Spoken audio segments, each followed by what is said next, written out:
The Red Raiders with their backs against the wall in this one early, down 14-0 as we enter the second quarter, but Chris DeLuca is about to change that. The dump off to Omar Morales, stiff arm, and he's gone. 64 yards for the touchdown, and just like that, a 14-0 deficit is now 14-6 at recess. We go to the third quarter, and Westwood would answer right back. This guy's name is Tommy Page, and Tommy Page is slippery when wet. 20 yards, brings it down inside the 20, a first down for the Cardinals, and that would set up this. Ryan Condon, deep to Alex Fox, back of the end zone, keeps his feet in. It's 20-6 Westwood after 3. Game over.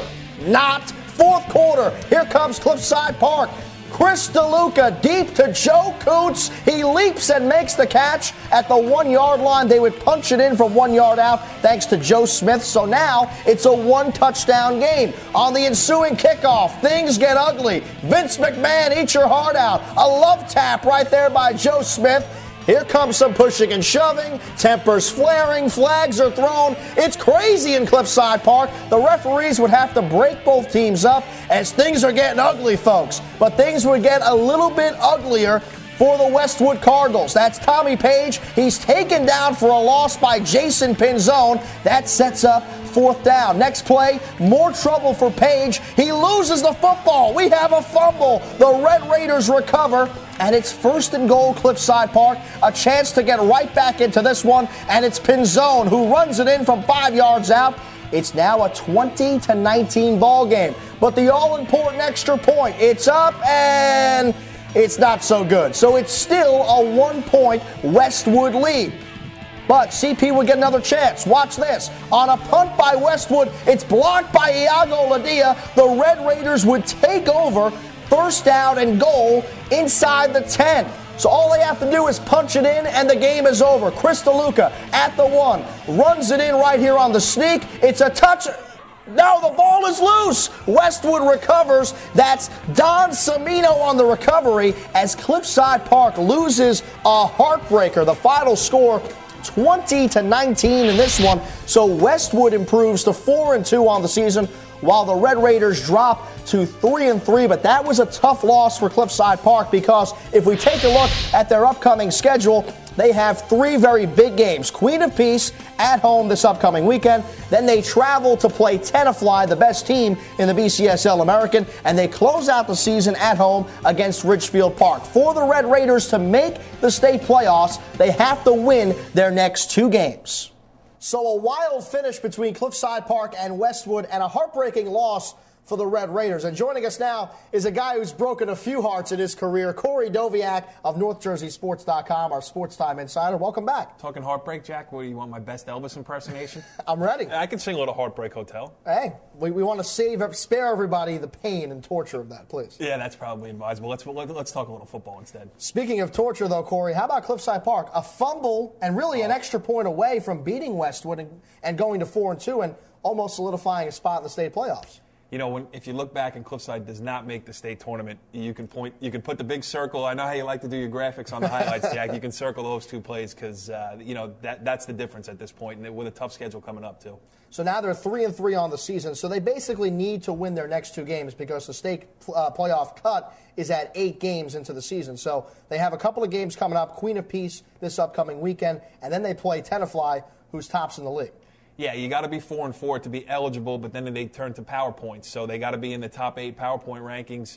You know, Queen of Peace is a gettable game. It's not a gimme by any stretch of the imagination. Queen of Peace is a decent team, but then you look at Tenafly down the road, and that's where that cushion of a win against Westwood could have really come in handy. I mean, Tenafly has taken the BCSL American Division by storm here. We talked all year about how Riverdale was the team to beat. Riverdale is the team to beat. Tenafly beat them. So, 6-0, and I think the most impressive part about Tenafly's 6-0 start to the season is after you beat Riverdale, then you go down on Friday night and play Rutherford, which is having a great season as well with Dave Milne, and you don't have any emotional letdown. You play a good game, you beat Rutherford, you get to 6-0, and really establish yourself in the North 1 Group 3 state playoff bracket, which is chock full of good teams. And Tenafly, I mean, I'd like to meet the guy who said after 6 games of the season that Tenafly would be leading in PowerPoints in North 1 Group 3. I don't think he exists. Certainly a surprising story for the Tigers. And just as surprising is how successful the Red Raiders have been. You know, they're 3-3. They may not make the state playoffs, but one could argue it's been a successful season. You can, I mean, no doubt about it. Cliffside Park is back on the road to being a respectable football. Well, they are a respectable football program, and they can only build from here. Listen, if they don't make the state tournament, it's going to be very disappointing because of that wild finish against Westwood. I mean, it's going to be hard to ignore the fact that those two plays happened and that they didn't make the state playoffs because of it. But there are so many positives for Johnny Renew to take out of the season. Just being competitive every time out. They've really reestablished themselves. And one of those positives, Corey, is their junior quarterback, Chris DeLuca. He's kind of put that offense on his shoulders. Here's a guy that's never started a varsity game and comes in and looks like a pro. Yeah, and that's the biggest positive that you just mentioned is the word junior before you mentioned his name, which means he's going to be back next season. He's going to have plenty of big game experience. No matter what happens from here on out, the next two games are very big playoff-style games. He's going to be the quarterback in both of them. So going into next year, I mean, there's going to be a lot of experience that he can draw from, whereas at the beginning of this season, it was, let's see what we get from him. I know they had high hopes for him, and I think he's lived up to expectations. Chris DeLuca will be back next season, which is good news for the Red Raiders, and even better news for Sportstime fans. This guy right here, Cory Doviak, will be back joining us a little bit later to talk about some CP boys soccer. But meanwhile, let's keep things in the BCSL American. Ridgefield Park, another team looking to make the state playoffs. They took on Dwight Morrow. Let's check out the highlights. Once we warm up and everything, this weather's okay. It's not crazy. The rain maybe will be something a little different. Just the temperature-wise, we're okay. I feel pretty good right now. They like it better than when it's real hot out. Englewood head coach Greg Tanza, he's not worried about the weather, but he would have to worry about Ridgefield Park and coach Tony Gonzalez. The Scarlets would come out firing in this one. First quarter, no score, ball at the 5. That's Ryan Melly who punches it in. Extra point, no good, but the Scarlets take an early 6-0 lead. But they're just getting started, folks. Later in the first, on their next drive, it's Melly again looking for a block. Bang! He gets one right there and is going to take it 33 yards down to the 25-yard line. First down for the Scarlets. The second half of their two-headed monster is this guy, Mark, you bet if it's Aspinwall, 25 yards for the touchdown. And just like that, it's 13-0.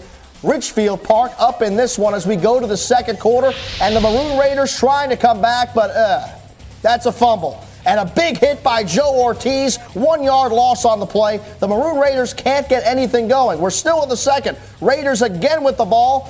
And this is Mr. Wright again, looking for somebody, and he just gets taken down. The ball is stripped by Lewis Jacob, and the Scarlets recover. It's 13-0 at the half. Third quarter, Maroon Raiders still trying, and still, getting taken down. A big loss right there again. The Scarlet defense all over the Maroon Raiders. But finally, you know what they say, it's 4 times a charm. The Maroon Raiders looking to get into the end zone. The handoff to Mr. Buchanan. He punches it in from 6 yards out. The extra point is good, so hold the phone. It's now just a 6-point game. One last chance for the Maroon Raiders. In the fourth quarter, we're late in the game, but once again, John Wright pressured and taken down. That time it was David Capote on the takedown as the Scarlets go on to win this one by a final score of 13-7. And a very important win for Ridgefield Park as they now even their record at 3-3 on the season and get right back into the swing of things in the BCSL American. Let's take a look at your latest standings. Tenafly at the top of the league. They're 6-0. Then you have Riverdale not too far behind at 5-1. Westwood, who we saw beat Cliffside Park earlier in the show, they are 4-2. And then you have Ridgefield Park and Cliffside Park both evened up at 3-3. And a reminder, you can always check out the latest races, the latest football action on our website, njsportstime.com. You can also check out the latest Sportstime episodes on our YouTube page. It's youtube.com/New Jersey Sportstime. And also, don't forget to email us, twsportstime@gmail.com. We want all of your comments about the show. Still to come here on Sportstime, Cliffside Park looking to do something that they've never done before in school history. We'll have highlights of boys soccer coming up next on Sportstime.